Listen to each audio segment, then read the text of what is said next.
How do embryonic stem cells work in research?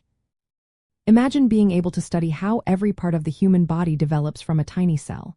That's what embryonic stem cells help scientists do. These special cells come from early-stage human embryos, usually about 4 to 5 days after fertilization.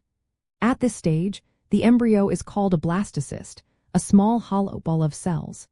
Embryonic stem cells are unique because they can turn into any type of cell in the body. This ability is called pluripotency. Scientists grow these cells in labs under very controlled conditions. They take a tiny sample from the embryo and place it in a special nutrient-rich environment. This environment helps the cells grow and multiply. Researchers can then guide these cells to become specific cell types, like heart cells, nerve cells, or insulin-producing cells.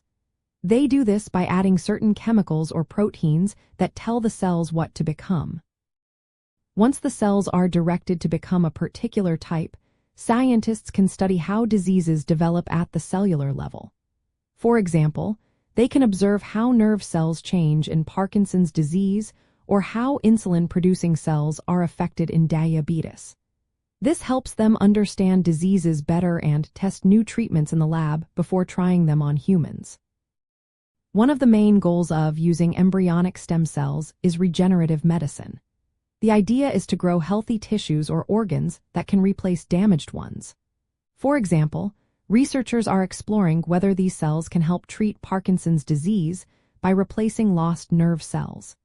They are also testing if they can repair spinal cord injuries or help people with type 1 diabetes by creating new insulin-producing cells. But using embryonic stem cells raises ethical questions.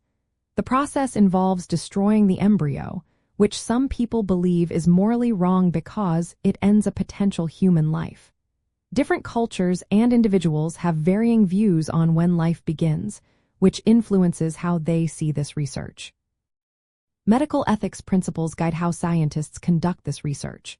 Respect for persons means acknowledging the dignity of all human life, including embryos, and making sure donors give informed consent.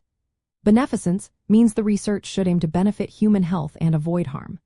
Non-maleficence requires minimizing risks and moral concerns related to embryo use. Justice involves sharing the benefits of research fairly and not unfairly burdening any group. Many countries have strict rules for embryonic stem cell research. Usually, embryos used are those left over from fertility treatments and would otherwise be discarded.